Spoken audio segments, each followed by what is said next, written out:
لەگەڵ میوانەکەمان قسەی زیاتر و پرسی زیاتریش دەکەین. میوانەکەمان زۆر بەڕێز گابریێل سوما ڕاوێژکاری دۆناڵد ترەمپ و پرۆفیسۆری یاسای نێودەوڵەتی لە نیو جێرسی لە گەڵماندایە. بەڕێز سوما سلااوتان لێبێ، سوپاسان دەکەین کە جارێکی دیکەش لە ژووری هەواڵی کوردستان 24 بەشدارن لەگەڵمان. زۆر باشە. قسە لەسەر ئەوەیە هێزەکانی ئەمریکا گوایە دەکشێنەوە لە عێراق. بەڕای ئێوە هیچ ئەگەری کشانەوەی هێزەکانی ئەمریکا لە عێراق هەیە؟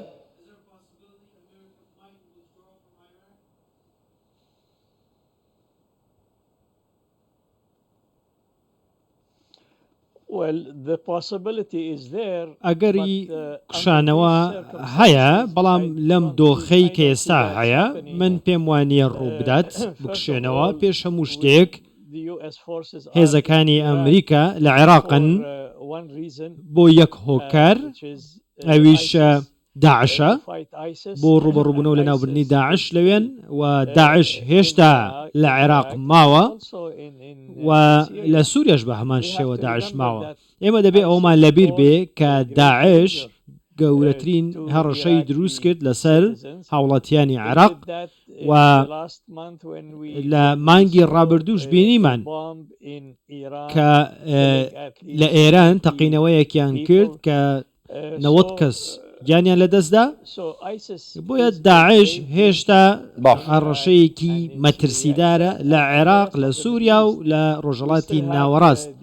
هێشتا ئەو کەمپەمان هەیە کە لە سووریا کە نزیکەی 50,000 خێزان و ئەندامانی خێزانی داعش لەوێن، هێشتا 10,000 چەکداری داعش لە بەندیخانن لە سووریا. بۆیە دەبێ دڵنیا بینەوە لەوەی کە داعش لە ژێر کۆنتترۆڵە. ئەگەر ئەمریکا بکشێتەوە لە عێراق بکشێتەوە مەبەستم ئێستا لەم دۆخەدا نزیکەی 90 ئەو سەربازانەی کە هەن لە عێراق و لە سووریا بەس نییە بۆ لە ناوبردنی داعش. ئەوەی کە سەرۆک وەزیرانی عێراقیش باسی کرد بۆ دامرکردنی ئەو ناڕەزانیەی ناوخۆ هەیە لە عێراق. زۆر باشە، زۆر باشە. بەڕێز سوما، ئەگەر هێرشی میلیشیا شیعەکان بۆ سەر هێزەکانی ئەمریکا بەردەوام بوون لە عێراق، تا چەند ئەگەری سیناریۆی ساڵی 2003 لە ئارادایە؟ مەبەستم گۆڕینی ڕژیمە، ئەوەی پێی دەڵێن ڕژیم چێنج.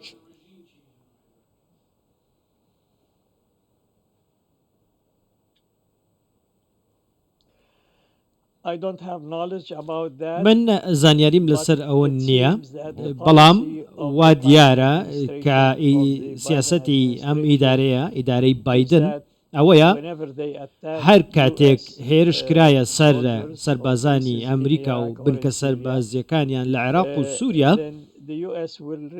ئەمریکا وەڵامەداتەوە. من پێم وان نییە بیانەوێت کە شەڕەکە فراوانتر بکەن، واتە لەو سنوورە لەو مەودایە دەیهێڵنەوە، و بۆیە من پێم وانە کە ئەمریکا و خەڵکی ئەمریکا لەوەدا بێت کە سیناریۆ 2003 دووبارە بێتەوە، چونکە ئەمساڵ هەڵبژاردننیشیان هەیە لە ئەمریکا.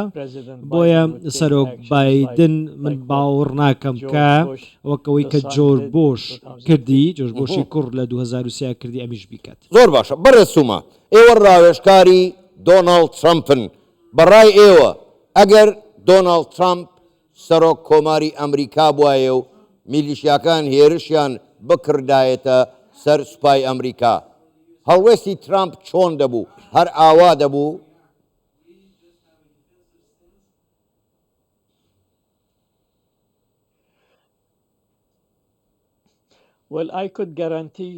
من ئەتوانم گەرانتیت بدەمێ ئەگەر ترەمپ لە کۆشکی سپی بواە هیچ کەس هێرشی نەکردە سەر ئەمریکای، رووسیا هێرشی نەکردە سەر ئۆکرانیا،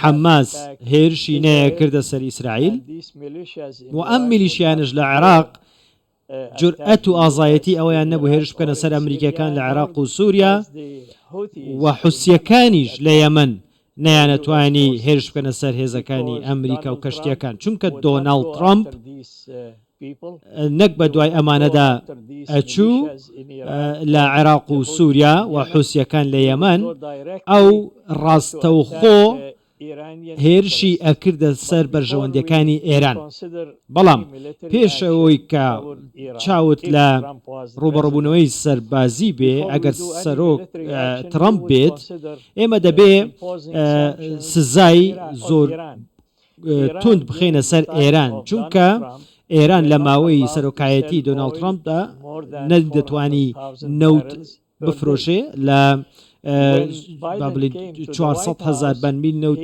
زیاتری نەدەتوانی بفرۆشێ بەڵام لە ماوەی بایدندا ئێران فرۆشی نەوتی زیاتر کردیە 3.5 ملیۆن بەرمیل نەوت ڕۆژانە ئەمە وەکو دیارێک بوو بۆ ئێران و توانی 1.5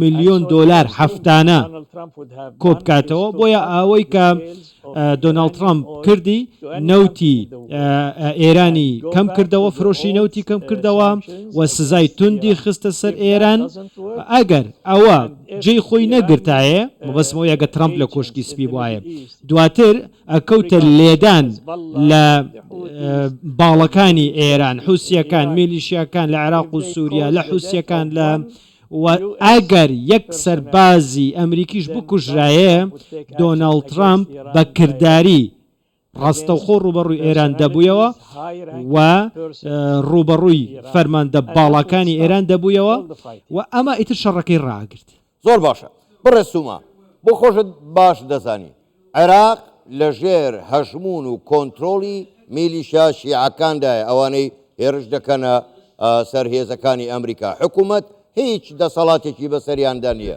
کەواتە ئایندەی عێراق چۆن دەبینن تێوەگلانێک هەیە عێراق لەم ململانەی ڕۆژهەڵاتی ناوەڕاست تێوە بگلێت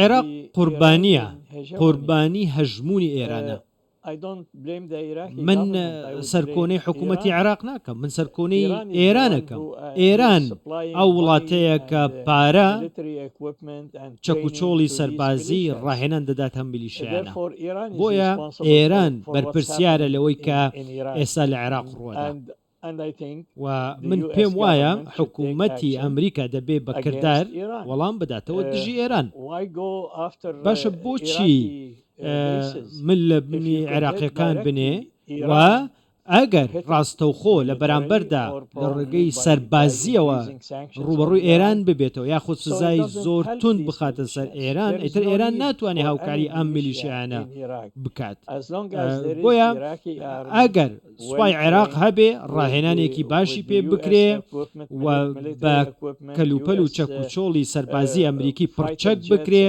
و فڕۆکەی سەربازی ئەمریکی هەبێ ئیتر چ پێویستی بە میلیشیانە هەیە ئەم میلیشیانە ئێران دروستی کردوون وەکەوەی کە لە لوبنان کردی حیزب اللای دروست کرد و ئێستا سوپای لوبنان هیچ ڕۆڵێکی نییە چونکە حیزب الله لە سوپای لوبنان دەسەڵاتی زیاترە بۆیە ئەگەر دۆخەکە وەکو ئێستا بمێنێتەوە و ئێران هاوکاری ئەم میلیشیانە بکە لەوانەیە ڕۆژێک بێت ئەم میلیشیانە دەست بەسەر هەموو عێراقدا بگرن و ئەمە شتێکە ئێمە نامانەوێت زۆر باش بڕێ سوما با هەموو ئەگەرەکان لە بەرچاو بگرین لە سیاسەتدا هەموو ئەگەرێک هەیە ئەگەر ئەمریکا لە عێراق شایەوە هێزێکی تری بیانی شوێنی ئەمریکای گرتەوە لە عێراق بەڕای ئێوە چی ڕوودەدا هەم لە عێراق هەم لە ڕۆژهەڵاتی ناوەڕاست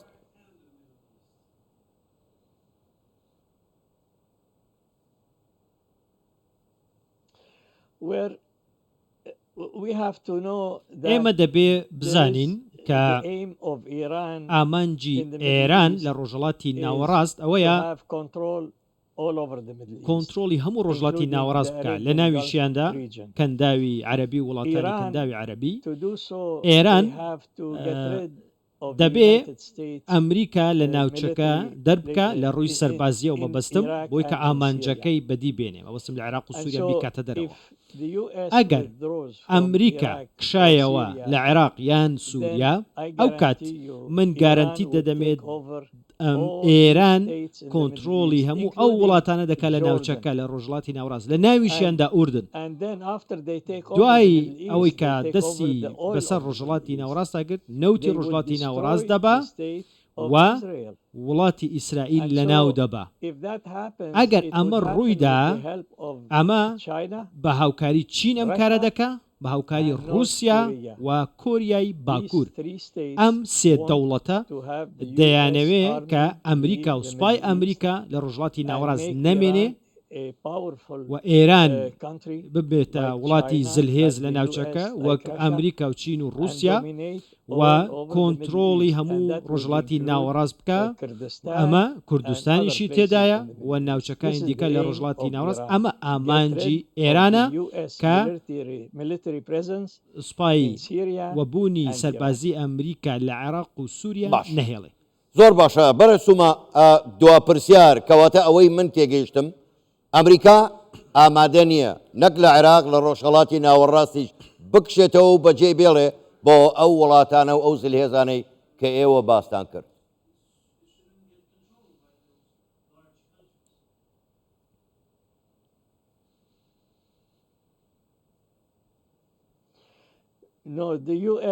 نەخێر من پێم وانە ئەمریکا ئێستا ڕۆژڵاتی ناوەڕاست بەجێ بێڵێ بە تایبەتی کە شەڕ لە غەزە هەیە وەک خۆتەزانی ئیسرائیل نزیکترین و بەهێزترین هاوپەیمانی ئێمە لە ڕۆژڵاتی ناوەڕاست و ئەمریکا پابەندە بە پاراستنی دەوڵەتی ئیسرائیل لە هەر دەستێژیەک. ئێران پێی خۆشە کە ئەمریکا ڕۆژڵاتی ناوەڕاست بەجێ بێڵێ بۆی کە بتوانێت مەترسی بخاتە سەر ئیسرائیل و مەترسی بخاتە سەر بوونی ئیسرائیل و ئەمریکا بە هیچ شێوەیە ڕێگە بەمە نادا. زۆر باشە زۆر بەڕێز گابریێل سوما ڕاوێژکاری دۆناڵد ترامپ و پرۆفیسۆری یاسای نێودەوڵەتی ڕاستەوخۆ لە نیوجەرسی لە ئەمریکا و لەگەڵمان بووی. دووبارە سوپاس بۆ بەشداریکردنتان لەگەڵمان لەم گەشتەی ژووری هەواڵی کوردستان 24 سوپاس بۆیەوە.